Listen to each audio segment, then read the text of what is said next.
क्या राघव चड्ढा अब आम आदमी पार्टी के लिए एसेट नहीं बल्कि लायबिलिटी बन गए हैं? क्या केजरीवाल के चाणक्य को आज पार्टी में ही किनारा दिखाया जा रहा है? राघव चड्ढा की कहानी भारतीय राजनीति में एक मिसाल की तरह शुरू हुई थी। एक चार्टर्ड अकाउंटेंट जो लंदन स्कूल ऑफ इकोनॉमिक्स से पढ़कर आया और अन्ना आंदोलन की कोख से निकली आम आदमी पार्टी का सबसे चमकता चेहरा बन गया। अरविंद केजरीवाल ने राघव को अपना सबसे करीबी सिपाही बनाया।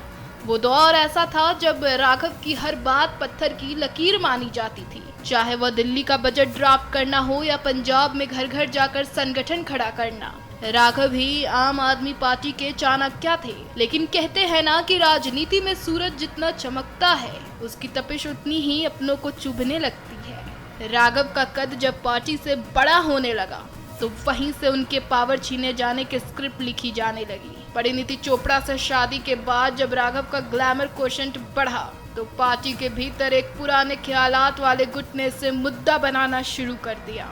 बस फिर क्या था, कार्यकर्ताओं के बीच दबी जुबान में यह चर्चा होने लगी कि क्या एक सेलिब्रिटी बन चुका नेता अब भी दिल्ली की झुग्गियों और पंजाब के खेतों की बात कर पाएगा। यही वह पहली दरार थी जिसने केजरीवाल और उनके सबसे भरोसेमंद साथी के बीच प्रोफेशनल और पर्सनल दूरियां पैदा कर दी। जब आम आदमी पार्टी पर इतिहास का सबसे बड़ा संकट आया, अरविंद केजरीवाल की गिरफ्तारी हुई, मनीष सिसोदिया सलाखों के पीछे थे और संजय सिंह संघर्ष कर रहे थे, ठीक उसी वक्त राघव चड्ढा का भारत में ना होना सबसे बड़ा टर्निंग पॉइंट बना। राघव महीनों तक लंदन में रहे। हालांकि उनकी तरफ से आंखों के ऑपरेशन की बात कही गई, लेकिन राजनीति में टाइमिंग ही सब कुछ होती है। जब दिल्ली की सड़कों पर आम आदमी पार्टी के कार्यकर्ता पुलिस की लाठियां खा रहे थे, तब राघव की लंदन की सड़कों पर घूमती हुई तस्वीरों ने आग में घी डालने का काम किया। पार्टी के भीतर यह संदेश गया कि राघव ने मुश्किल वक्त में जहाज छोड़ दिया। सूत्रों का दावा है कि केजरीवाल को जेल के भीतर से जब यह खबर मिली कि उनका हनुमान संकट के समय साथ नहीं है तो उन्होंने वहीं से राघव का विकल्प तलाशना शुरू कर दिया। इसी दौरान आतिशी और सुनीता केजरीवाल का कद बढ़ाया गया, जो इस बात का सीधा संकेत था कि राघव चड्ढा की अनिवार्यता अब खत्म हो चुकी है। केजरीवाल ने राघव को सीधे तौर पर पार्टी से बाहर नहीं निकाला, बल्कि उन्होंने सबसे पहले राघव को उन सभी डिसीजन मेकिंग कमेटियों से दूर किया जहां से पार्टी की रणनीति तय होती थी। जो राघव कभी पंजाब के सर्वोसर्वा थे, उनसे पंजाब की जिम्मेदारी छीनकर स्थानीय नेताओं और आतिशी की करीबियों को दे दी गई। राज्यसभा में भी राघव को फ्रंट फुट पर खेलने से रोका गया। दूसरा बड़ा वॉर उनकी ब्रांड वैल्यू पर किया गया। पार्टी के आईटी सेल और आधिकारिक हैंडल से राघव की तस्वीरों और उनके बयानों को धीरे धीरे कम किया जाने लगा। जब राघव लंदन से लौटे तो उन्हें वो हीरो जैसी विदाई या स्वागत नहीं मिला जिसकी वह उम्मीद कर रहे थे, बल्कि उन्हें एक साधारण सांसद की तरह ट्रीट किया गया। यह केजरीवाल का तरीका था यह बताने का कि पार्टी किसी एक व्यक्ति के भरोसे नहीं चलती, चाहे वह कितना ही बड़ा पोस्टर बॉय क्यों ना हो।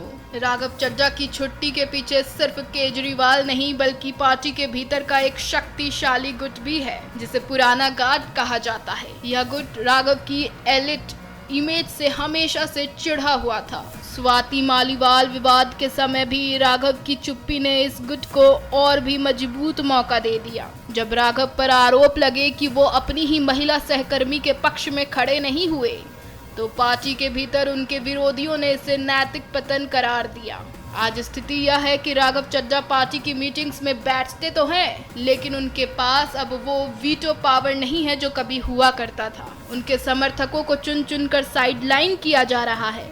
विद्रोह की सुगबुगाहट इस बात से भी है कि क्या राघव अब बीजेपी या किसी अन्य विकल्प की ओर देख रहे हैं। हालांकि आधिकारिक तौर पर सब ठीक होने का नाटक किया जा रहा है, लेकिन आम आदमी पार्टी के भीतर मचे इस घमासान ने यह साफ कर दिया है कि राघव चड्ढा के लिए वापसी की राह कांटों भरी है। राघव चड्ढा का यह मामला भारतीय राजनीति के उस क्रूर सच को उजागर करता है जहां उपयोगिता खत्म होते ही वफादारी का मेल गिर जाता है। तो वहीं केजरीवाल ने राघव का पावर छीनकर यह संदेश दिया है कि आम आदमी पार्टी में सिर्फ एक ही बॉस है।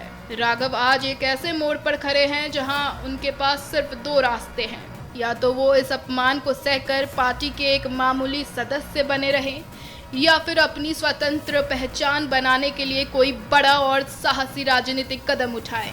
विद्रोह की चिंगारी सुलग चुकी है। अब देखना यह होगा कि क्या यह चिंगारी राघव के करियर को राख करती है या पार्टी के भीतर एक नया सत्ता केंद्र खड़ा करती है। ऐसे ही डेली अपडेट्स के लिए देखते रहिए न्यूज़ इंडिया।